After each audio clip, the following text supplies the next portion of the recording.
April 1872. The chaperone and the footman walked together down the dingy alleyway towards the house party. It was not an alley where staff should be seen walking. Frankly, it was not an alley where anyone should be seen walking, except perhaps drunkards and the occasional stray cat. Add to that the fact that they were an incongruous pair, the chaperone and the footman, and no doubt eyebrows would have been raised had anyone seen them. No one did, which was as they intended. All eyebrows were assured normal resting position. The footman was a young man, barely 18, with a sweet, open countenance and mahogany dark skin. He looked gentle and rather kind, but he moved like a predator.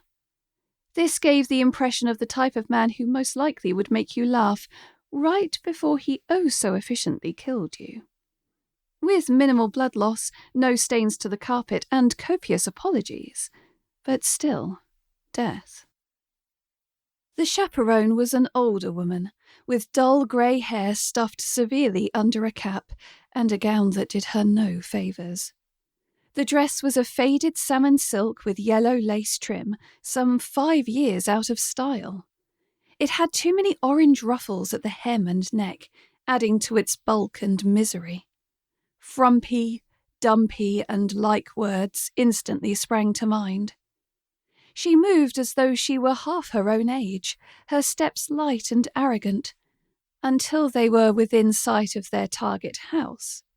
Then, suddenly, her posture shifted. She curled in upon herself until her gait matched her age, and her expression became one of parsimony and judgment, perfectly suited to the shabby state of her Sunday best.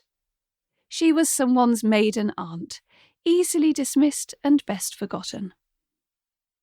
Creatures of the shadows inhabit all levels of society, and some of them work hard not to be observed.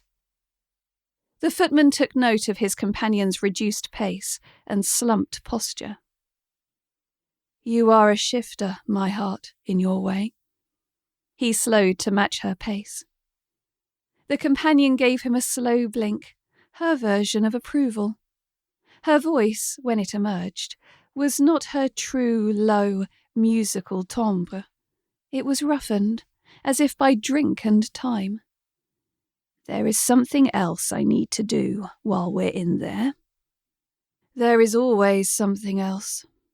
He looked concerned. He was not so good at hiding his feelings as she.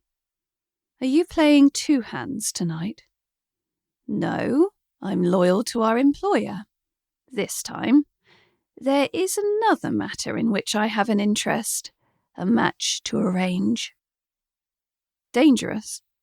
"Not for me." No help with that observation. She would say that about most things. It was true, though. 9 times out of 10 she was the most dangerous thing in the room. The footman smiled to himself. "Even when we're in that room together, and me a werewolf, I'd lay the odds in her favour." He pressed her gently for more. "Are the parties in question aware of our connections?" "No, nor will they be. This is not that kind of match." "Is it connected to our official task?" "It is." "You know you cannot actually kill 2 birds with 1 stone?" "True, but I can disturb 2 werewolves with 1 soulless." The footman frowned. This was already a delicate business. 1 match was enough per evening, especially when werewolves were involved. "And this will help." She raised her chaperone's basket. It was a wicker affair, largish and round, with a tight weave to disguise its contents. It might contain any manner of things, including the expected supplies of a maiden aunt, such as needle and thread and smelling salts. Of course, the spools of thread would be garrotes, and the salts more deadly than reviving.